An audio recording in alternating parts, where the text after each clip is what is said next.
Hey, you're watching Half Asian Tarot Queen. I'm Elisa. Thanks for checking out the channel. Haven't been posting that much lately because, you know, life happens. But I was kind of feeling the inspiration today, so I'm back. Oops. I'm pulling from 3 or 4 different decks to get sort of different takes on the moment we're in at the moment. But if you're new to the channel, thanks for checking it out. I just want to say I kind of link related videos up here generally within the video, and then I also have the videos arranged in playlists according to sort of storylines, and you can kind of access them from below. I've been kind of meaning to like sort of reorganize the channel because it's getting a little like unruly, but yeah, there's like a lot of other priorities that happen in life, as I'm sure most people can relate. Okay, so I'm starting with the Radiant Wise Spirit Tarot, and at the bottom of the deck we got the Hierophant. So this is really interesting, especially in the context of the other decks, which I kind of already pulled because I was trying to make the reading be more flowing. But this is a card of like institution, so it can be like a card of like family institution, like a family structure or a church or the government, you know, but it's like an institutional structure. And this is the underlying energy. So I kind of get a sense that we're having like a big shift. We're going through a big shift right now within our institutions and what they mean and what they represent. So the other cards we got the Hermit, we got Temperance, we got the Seven of Pentacles, we got the King of Pentacles, and we got the High Priestess. So it's interesting. I mean, this is a card of like going on like a spiritual quest, and it's kind of a solitary, you know, and this person is being led by this light, you know, towards almost like an awakening, you know. And so this is like a solitary journey, but like a journey of self-awareness. And that's followed by the Temperance. And this is a card of alchemy, and it's a card of balance. And it's like, you know, this person is like pouring these cups of water back and forth. So that like represents, you know, there's a lot of emotion, but there's like a certain, you know, temperance. There's like a balance there where it's sort of like we're trying to find this balance between these like opposing, very emotional sides, you know. And so like part of what I'm getting from this is just sort of like when things out, you know, in the outside world are very tumultuous, I think a lot of people have a tendency to sort of like withdraw within themselves and look inward, and just focus energy on themselves. You know, that's like a positive thing to do, and find their own balance while this is happening. Because the next card we have is the Seven of Pentacles. So this is a card of like planting seeds for the future. So it's almost like withdrawing from all the craziness that's happening in order to sort of like plant seeds for this future. Because there seems to be like almost like a revolution. There is a reading, I think, about revolution that I'm going to link here that's happening institutionally. And so when that happens, there's like all this like shakedown and drama. And so it's almost best to just like withdraw and kind of like regroup and figure out what your new foundation is. And like I think everybody's going through that right now because of the COVID crisis. It's like our whole economic structure is like melting down and being rebuilt. And so, I mean, I think a lot of people are taking that strategy because that's ultimately going to be the most like productive use of your energy, because there's so much stuff going on outside of our control right now that you can really get like sucked dry from like trying to engage or trying to control this like basically chaos that's happening, you know. But then out of that we have this King of Pentacles. So this is this king that's like very practical, very stable, very financially durable, you know, and this person is kind of like rising out of the ashes of this. And it's interesting that I'm getting that message, because the last reading that I just did, I think featured this person, and there's actually a thread that's been on the channel forever called Phoenix about this King of Pentacles who was sort of like rising out of the ashes and ascending to become this emperor. So I'll link that last reading here, but there's also a thread called Phoenix about this character. But the last reading I did was called like The Firebird Breaks Free. So it's interesting that we have that story coming in here. And then we have the High Priestess, you know. So this is someone who's very spiritually connected, very intuitive. And I think in this reading, it's like there's something unknown, you know. I mean, it's not known in this sort of physical reality that we all engage in, but it's sort of like almost like something underneath that that's like it hasn't totally come to the surface yet, and like people who are kind of tuned into this might be more aware of it than others. But there is this looming force that's about to make itself be known, but it's not completely out in the open yet, you know. But that is the force that's going to upturn this institutional structure. So it's almost like this reading is almost like a foreshadowing event, and it's like kind of ominous. Okay, so I'm going to get some other perspectives from some other decks, starting with the Wild Unknown Animal Spirit deck, which I just got, and I super love this deck already. But, okay, so I picked a couple extra cards today, and at the bottom of the deck, it's interesting, I got the mouse. And this is interesting because this just came out in a reading that just happened. I'm not sure if it was the last one or the one before, but the mouse is a card of sort of,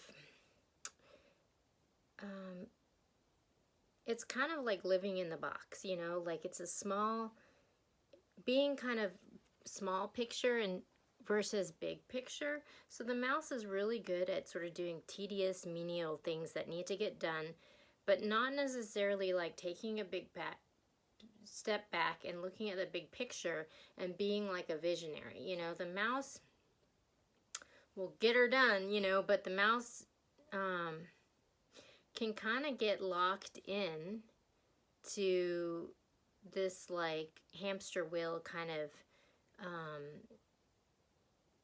way of being, you know. And so it's interesting. So when I go to the other cards, I get the raccoon, the bat, and the starfish.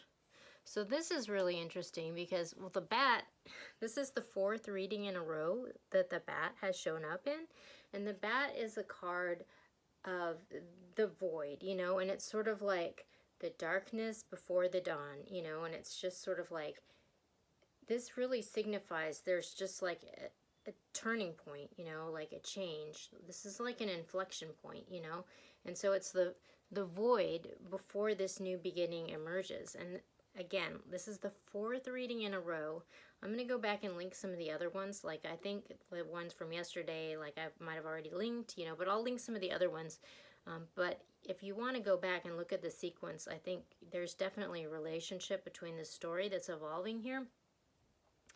But basically, it's the darkness before the dawn. Like, that's the moment that we're in, you know, and we have this mouse who's like sort of trapped in the box, you know. We have the starfish, and the starfish is like really alluring, you know, and it's like has like star appeal. Like, people are into the starfish and like attracted to it and like want to glom onto it, but at the same time it's kind of a trap in a way, because it's sort of like the trap of the starfish is that you're sort of being a people pleaser and like telling people what they want to hear and not necessarily the truth, you know, so you can get trapped in that, you know. So it's just sort of like, for example, I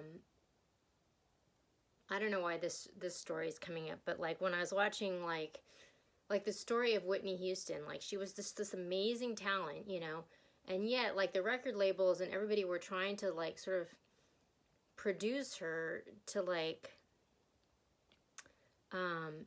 be kind of like her personality being like a watered down sort of like Barbie doll kind of image, you know. And so like that's kind of like the starfish. Like she had this amazing star quality, you know, but like in a way, you know, her downfall was that she was trapped in this box and she was like always having to like fit this mold that ultimately wasn't true to her, who she was, you know. And so there was like a trap there. And then we have the raccoon. So this is really interesting, especially in the context of what I just came out over the starfish. But this indicates like sort of like a really profound creative like force, you know. And but the raccoon, it's like, is sort of like in hiding, you know, like they're wearing a mask, and part of it is like, it's like the conflict between these two extremes, you know, because it's just like this person is fitting in the box, you know, and they are pleasing people and they have this star quality, whereas this person, like the raccoon, is like trying to avoid being put in the box, you know. And so, but in order to do that, in order to escape that sort of pressure, they're sort of like pulled away from society, which is interesting because it goes back to this theme that I was talking to with this, where it's just like there's all this chaos happening in the world, and in order to sort of like protect your light, protect your energy, you kind of like pull away from it, you know. So like this person is sort of like wearing a mask, and they're not necessarily putting it out there what their gift is, like with their star quality. They're kind of like keeping it under wraps because it's not maybe the right moment, or they see that it's not the moment, you know, because we have like, everyone's got 15 seconds of fame, you know. And so it's interesting because it's like we've got these stars out there, you know, and they're not necessarily, it's like almost like their 15 seconds is up. And so we're kind of in the void between that and then this new star that's going to emerge but hasn't yet, you know. Right now they're under wraps and they've got this like secret weapon, you know, but they haven't put it out there yet. So that's really interesting also, given this message that I was talking about, where there's this like institutional structure that's going to be disrupted, or, you know, there's this ominous foreshadowing that this is happening. So, okay, so I'm going to go to the other two. So I did Mystical Shaman and I did the Urban Tarot, and it's interesting because it's almost like there's these two stories that are coming out, like, and it's like almost like two sides of the same story. And I think that's really interesting in the context of this larger story. So I'm going to start with the Urban Tarot because the story coming through here is like more, I don't want to say it's bad news, but it's like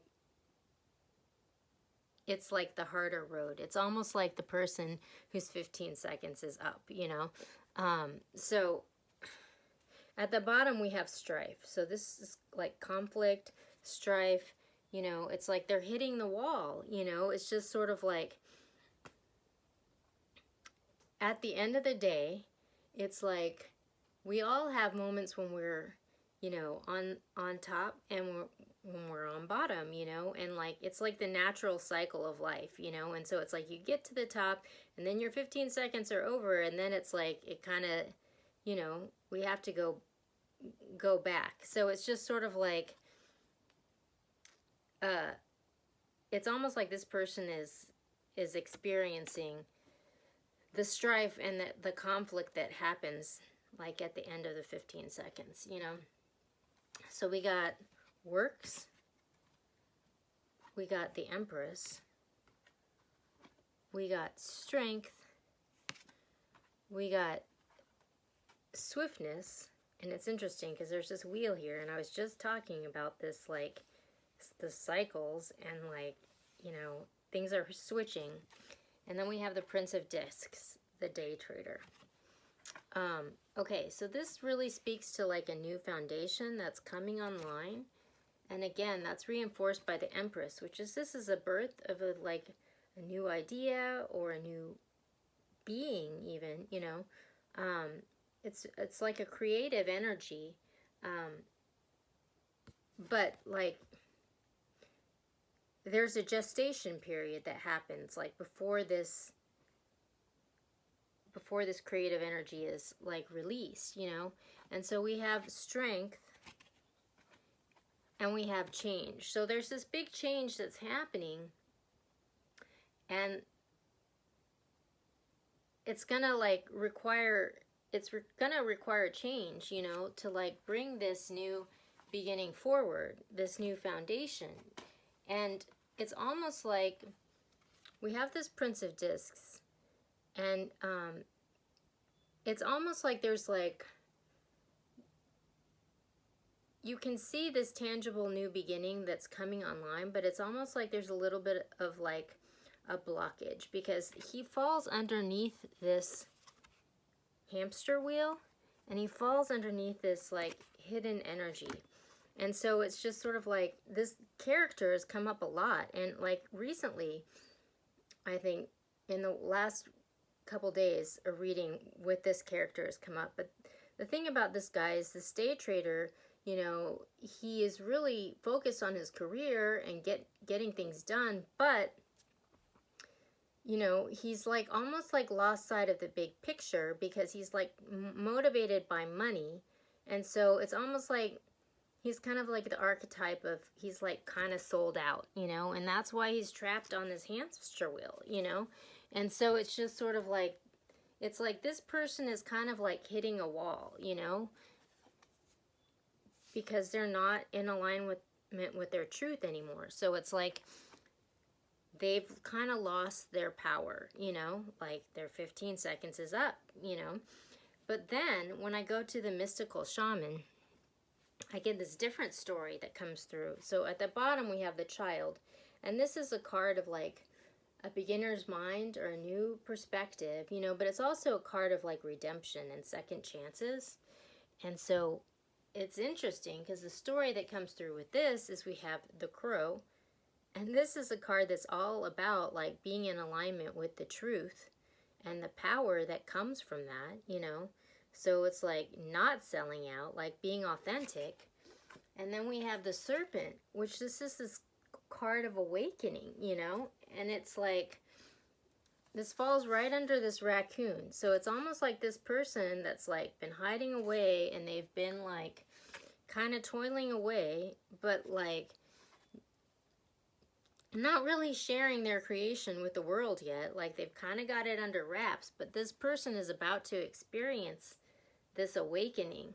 And it falls on top of this Empress, you know, which is this birth of this new era, you know. And then the next card we have is the Blade, which this is a card of truth, and it's a card of like climax, because it's like you can see that it's like climaxing at this full moon.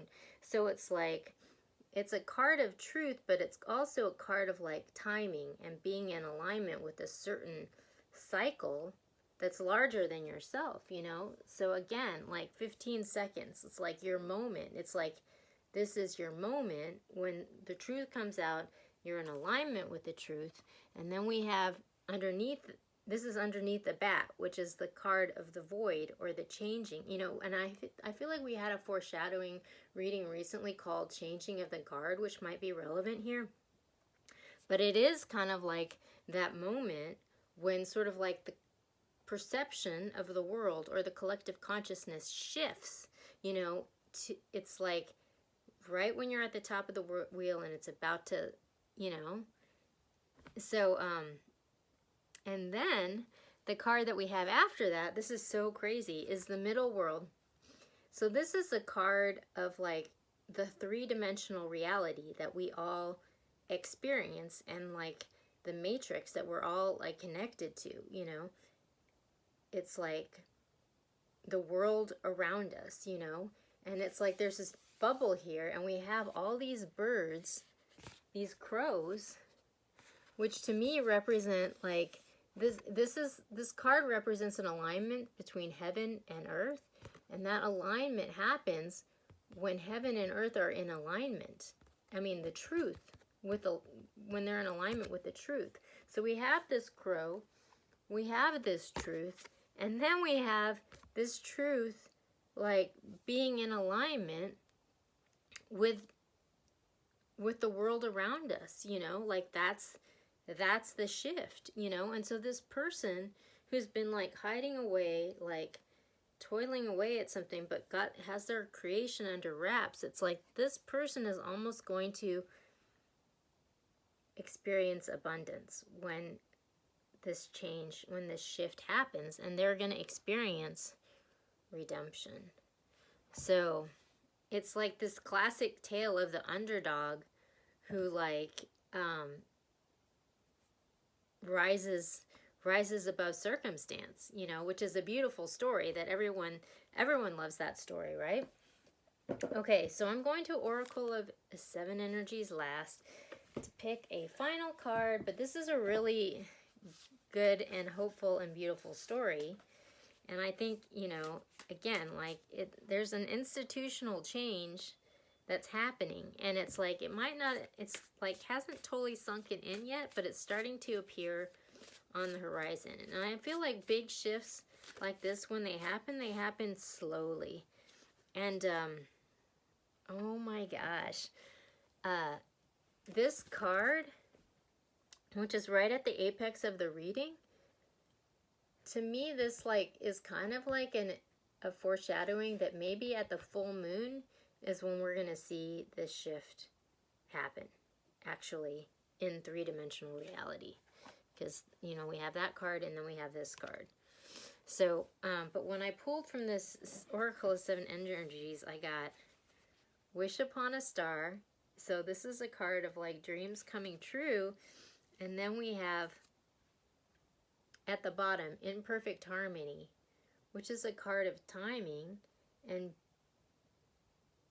sort of like being in alignment with your 15 seconds. So like, I mean, that couldn't be more perfect. It's like somebody's 15 seconds is coming online, and this is a beautiful story of like rising above circumstance.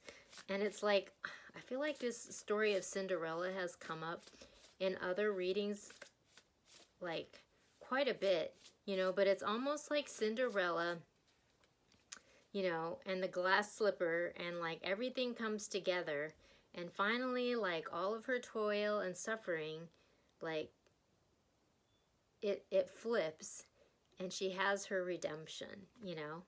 And it's like right around the full moon is like maybe when this is going to happen. But it's a really beautiful story, and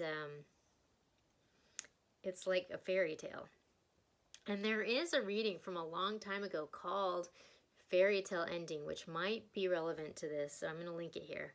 But yeah, I'll keep you posted on how things develop, but this looks very positive. So we'll check in soon. Have a good day.